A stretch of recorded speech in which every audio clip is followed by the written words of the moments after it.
শ্বশুরবাড়ি থেকে বাপের বাড়ি আসবো অষ্টমঙ্গলায়। আমার হাতে একটি প্যাকেট দিয়ে আমার শাশুড়ি মা বললেন, বৌমা, এটা নিয়ে যাও, তোমার মাকে দিও। জিজ্ঞেস করলাম, কি আছে এতে? শাড়ি, তোমার মাকে বলো আমি এটা পাঠিয়েছি।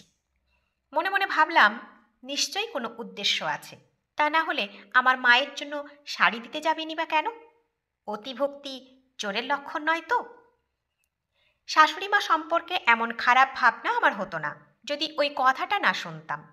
ঘটনাটা ঘটল বিয়ের 5 দিনের মাথায়। আত্মীয় স্বজনরা যে যার বাড়ি চলে গেছেন।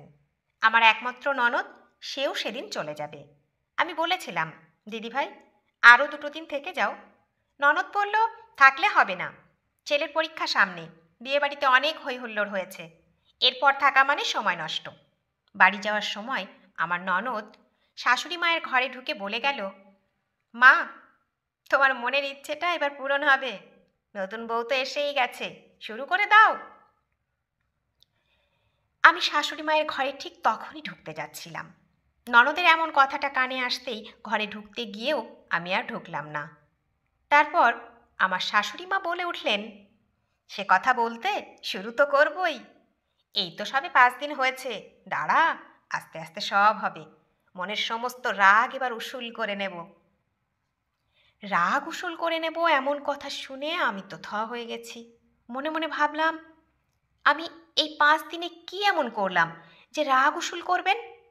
আমি তখন দৌড়ে এসে একেবারে আমার ঘরে। আমার বর তখন জামা প্যান্ট আয়রন করছিল। আমাকে এভাবে দৌড়ে আসতে দেখে বর জিজ্ঞেস করেছিল, কি হলো, এভাবে দৌড়ে এলে? আমি কি উত্তর দেব তখন বুঝতে পারছিলাম না। কথাটা ঘুরিয়ে দিয়ে বললাম, কই কিছু না তো, যেভাবে তুমি দৌড়ে এলে আমি ভাবলাম ভয় পেয়ে ছুটে এসেছো। এদিকে নরদ তখন শাশুড়ি মায়ের ঘর থেকে বেরিয়ে এসে আমাকে ডাকাডাকি শুরু করে দিয়েছে। আমি ঘর থেকে বেরিয়ে আসি, সঙ্গে আমার বড়। আমি কাছে যেতেই ননদ বলল, ভালো থেকো, সুখে সংসার করো, সবসময় হাসি খুশি থাকবে। আমার বরের দিকে তাকিয়ে বলতে লাগলো, ভাই, আরশিকে ভালো রাখিস, ও এ বাড়িতে নতুন, ভুল ত্রুটি হলে মানিয়ে নিস। এমন কথা শুনে আমি হতবাক। কিছুক্ষণ আগেই শাশুড়ি মাকে যে ওই রকম একটা কথা বলে এলো, আবার আমার সামনে এসে অন্য সুরে কথা, ভাবতেই পারছিলাম না। একটা খটমট ব্যাপার তৈরি করে দিয়ে ননদ বাড়ি চলে গেল। এদিকে মনের মধ্যে ওই কথাটাই তোলপাড় করছে। ভাবলাম, এ কোন বাড়িতে এসে পড়লাম রে বাবা? শাশুড়ি মায়ের মনে অসৎ উদ্দেশ্য আছে জেনেই ভয় করতে লাগলো। ভাবছি, বাড়িতে ফোন করে কি মাকে জানাবো? তারপর ভাবলাম, না থাক, মা এমনিতেই টেনশন করে, এসব শুনলে মায়ের প্রেশার বেড়ে যাবে, এমনিতেই দিদিকে নিয়ে চিন্তা করে। নিজের মধ্যেই রেখে দিলাম ব্যাপারটা। ননদ চলে যেতেই বাড়ি ফাঁকা হয়ে গেল। শাশুড়ি মাকে তারপর থেকে সন্দেহের চোখেই দেখতে লাগলাম। কিন্তু উনি আমার সাথে এত ভালো ব্যবহার করতে লাগলেন, আমি কিছুতেই ওনার ভালো ব্যবহারটা মেনে নিতে পারছিলাম না। সেদিন দুপুরেই লাঞ্চ করতে বসে দেখলাম শাশুড়ি মা অনেক কিছু রান্না করেছেন।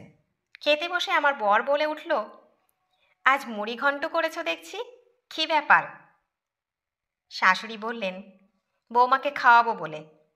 তারপর কাতলা মাছের বড় পিসটা আমার পাতে দিয়ে আমার বরের দিকে তাকিয়ে বললেন, এবার থেকে মাছের সব থেকে বড় পিসটা বৌমার জন্য থাকবে। মনে মনে তখন ভাবছি, মানুষ এত সুন্দর অভিনয় করে কি করে? যার মনে খারাপ চিন্তা থাকে সেই মানুষটা আমার জন্য এত ভালো কিছু করছে। এতেই আমার সন্দেহটা বাড়ল। শাশুড়ি মায়ের এই খাতির যত্ন করাটা আমার চোখে ভালো ঠেকলো না তখন, কারণ মনের মধ্যে পুষে রেখেছি ওই কথাটা। তার ওপর অষ্টমঙ্গলায় যাওয়ার সময় মায়ের জন্য শাড়ি পাঠানোটা আমার সন্দেহটাকে আরও বাড়িয়ে তুলল যেন। আমি অষ্টমঙ্গলায় বাপের বাড়ি গেলাম। শাশুড়ি মায়ের পাঠানো শাড়িটা আমার মায়ের হাতে দিতেই মা পেয়েই আমার শাশুড়ি মায়ের প্রশংসায় পঞ্চমুখ হয়ে উঠল। আমি কিন্তু খুশি হতে পারলাম না। ভাবলাম, চাকরি করা বৌমা পেয়েছে তো, তাই এইসব ন্যাকামি। কারণ আমি জানি এসব করার পিছনে একটা উদ্দেশ্য আছেই। স্বার্থ ছাড়া কেউ কিছুই করে না। তখন মনে পড়ছিল আমার দিদির কথা। আমার দিদিকেও নাকি দিদির শাশুড়ি বিয়ের পর ঠিক এমন যত্নটাই করেছিলেন। বুঝলাম, নতুন বউ হলে প্রথম কয়েকদিন এইরকম একটু আধটু সবাই দেখায়। আমার দিদিও প্রথম প্রথম শাশুড়ির ভীষণ প্রশংসা করত। পরে দিদি বুঝেছিল এসব লোক দেখানো ছাড়া আর কিছু নয়। ভণ্ড কিছু মানুষ থাকে যারা প্রথমে ভালো দেখালেও পরে তাদের আসল রূপটাই চোখে পড়ে। আসলে দিদির স্যালারির টাকা শাশুড়ি হাতে তুলে দেয়নি বলেই অশান্তি। তারপর থেকে আর আদর যত্ন দিদির কপালে আর জোটেনি। দিদির কথা ভাবলেই যেন আমার চোখে জল চলে আসে।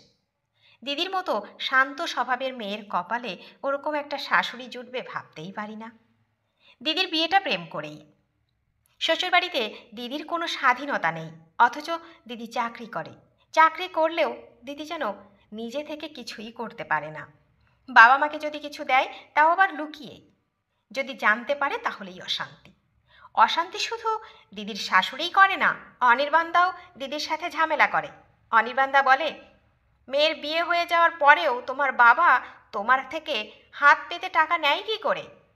অথচ বিয়ের আগে এই অনির্বাণদা কত ভালো মানুষ ছিল। বিয়ের পর সব পাল্টে গেল। বাবা মাকে একটু আধটু যা দেয় তাও লুকিয়ে। একটা কথা তাই ভাবি, বিয়ের পর মেয়েরা কেন পর হয়ে যায়? কেন তাদের বাবা মায়ের জন্য কিছু করতে পারবে না? চাকরি করা মেয়েরা বিয়ের পর বাবা মায়ের জন্য কিছু করলে কেন এত অশান্তি করে? আমি ঠিক করেই রেখেছিলাম আমাকে যেন দিদির মতো না হতে হয়। তাই যা করব লুকিয়ে নয়, করব প্রকাশ্যেই। বাবা মায়ের জন্য কিছু করতে গেলে লুকিয়ে করতে হয় নাকি? কারণ আমিও তো চাকরি করি। অষ্টমঙ্গলা কাটিয়ে শ্বশুরবাড়িতে ফিরি। ছুটির মেয়াদও শেষ হয়। আমি চাকরিতে জয়েন করি। বাড়িতে সদস্য আমরা 4 জন।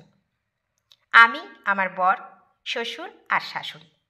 অষ্টমঙ্গলার পর যখন ফিরলাম, শাশুড়ি বললেন, ঘরের কাজটা যেমন কাজ, বাইরের কাজটাও তেমনি কাজ। তুমি যেহেতু চাকরি করো, তোমাকে সেদিকটা আগে সামলাতে হবে। বাড়ির রান্নাবান্না আমি সামলে নেব। ছুটির দিনে তুমি চাইলে রান্না করতে পারো। এমন কথা শুনে ভাবলাম, এত ভালো মানুষ উনি? কি জানি এর পিছনে কি উদ্দেশ্য। যত দিন যায় ততই আশ্চর্য লাগে মানুষটাকে। সকালে বের হবার আগে টিফিন গুছিয়ে দেওয়া থেকে শুরু করে জলের বোতলে জল ভরে দেওয়া পর্যন্ত এভরিথিং যেমনটি নিজের ছেলেকে করেন তেমনটি আমার জন্যও। 2 মাস, 5 মাস, 7 মাস, 1 বছর কেটে গেল, মানুষটার কোনো পরিবর্তন চোখে পড়ছিল না।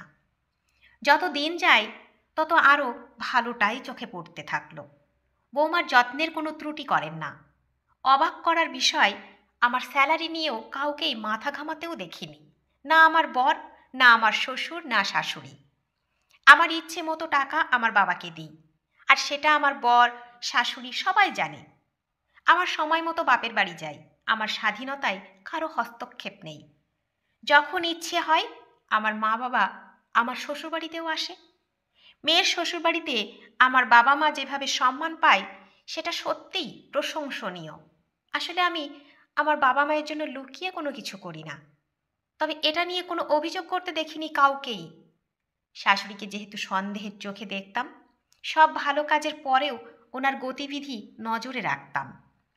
একদিন আমি আড়াল থেকে শুনতে পাচ্ছি আমার শাশুড়ি আমার বরকে বলছেন, ওই বাড়িতেও বৌমার বাবা মা আছেন, তুই আমার জন্য এত সুন্দর একটা শাল কিনেছিস, বৌমার মায়ের জন্য? তুমি আমাকে কি ভাবো বলো তো? আমি কিনবো না সেটা হয়?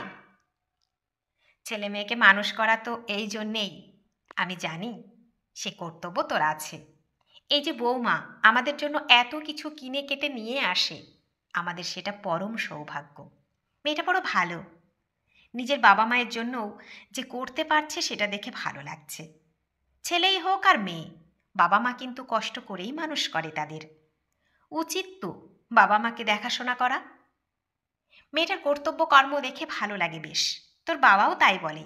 নিজের বাবা মায়ের জন্য কিছু করতে পারার মতো সুখ আর কিছু নেই। যেটা আমি পারিনি সেটা বৌমা করতে পারছে। নিজের অপূর্ণ ইচ্ছেগুলো যদি সন্তানদের মধ্যে দিয়ে পূরণ হতে দেখি, তার মতো আনন্দের কিছু নেই। আমিও এক সময় চেয়েছিলাম করতে। বাবার একমাত্র মেয়ে ছিলাম আমি। চাকরিও পেলাম। ভেবেছিলাম বিয়ের পরেও বাবা মায়ের জন্য অনেক কিছু করব। তোর বাবা সায় দিলেও তোর দাদু ঠাকুমা মেনে নিল না। বিয়ের পর আমাকে চাকরি ছাড়তে বাধ্য করলো। তোর ঠাকুমা বলল, সান্যাল বাড়িতে বউরা চাকরি করে না, তাদের একটা ইজ্জত আছে। এমন অভাব নেই যে চাকরি করতে হবে। এই ট্র্যাডিশন ধরে রাখতে না পারলে এ বাড়িতে তোমার জায়গা হবে না। মনের কষ্ট নিয়ে চাকরি ছেড়ে দিলাম। তোর বাবাও তখন। বাবা মায়ের মুখের ওপর সেভাবে জোর দিয়ে বলতে পারিনি। বললেই অশান্তি হতো। আমি অশান্তির ভয়ে সব কিছু মেনে নিয়ে চুপ করে গিয়েছিলাম। বাবা মায়ের জন্য নিজে কিছু করতে পারিনি, বড় আক্ষেপ। তবে তোর বাবা লুকিয়ে হেল্প করে গেছে অনেক। একটা রাগ আমার ছিলই। বাড়ির বউকে তার বাবা মায়ের জন্য কিছু করতে না দেওয়াটা বড় অপরাধ। প্রতিজ্ঞা করেছিলাম সান্যাল বাড়ির এই ট্র্যাডিশন আমি একদিন ভেঙে দেব। সান্যাল বাড়ির বউ হয়ে এরপর যে আসবে সে যেন চাকরি করে, সে যেন নিজের রোজগারের টাকায় বাবা মাকে ভালো রাখতে পারে। বাড়ির বউকে অবহেলা নয়, কষ্ট দেওয়া নয়, তাকে যত্ন করাই হবে সান্যাল বাড়ির ট্র্যাডিশন। যা আমি পাইনি তা আমার বৌমা পাক, যা আমি পারিনি তা আমার বৌমা করুক, তাতেই আমার সুখ। কথাগুলো শুনে আমি দৌড়ে চলে আসি আমার ঘরে। নিজেকে ধরে রাখতে পারিনি আর। মুহূর্তের জন্য চোখটা ঝাপসা হয়ে যায়। আয়নার সামনে গিয়ে দাঁড়াই। নিজেকে দেখে নিজেই যেন লজ্জিত। একটা সহজ সরল মানসিকতাকে কত খারাপ দৃষ্টিতে দেখেছিলাম আমি। মনে মনে ক্ষমা চেয়ে নেই সেই আদর্শিনীর কাছে, যিনি নিজেই একটা ট্র্যাডিশন হয়ে গেছে ততক্ষণে। অতীতে ঘটে যাওয়া একটা রাগের প্রতিশোধ কেউ এভাবে ভালোবেসে উসুল করতে পারে বলে আমার ধারণা ছিল না। যে ট্র্যাডিশন মানুষকে আঘাত করে কষ্ট দেয়, সেই ট্র্যাডিশনকে বদলে নেওয়াটাই হলো ভালো মনের পরিচয়। আজ আমার বাবা মায়ের জন্য এত কিছু করতে পারছি, নিজেকে ভালো রাখতে পেরেছি, এই মানুষগুলো আমাকে সহযোগিতা করেছে বলেই। একটা ভালো পরিবেশ পেয়েছি বলেই নিজের মতো চলতে পারি, যা আমার দিদি পায়নি। ভুলটা ভেঙে যায়, তারপর থেকেই সব কিছু ঠিকঠাক চলছে। সান্যাল বাড়ির ট্র্যাডিশনই আমাকে বদলে দিয়েছিল আমার নিচু মানসিকতাকে।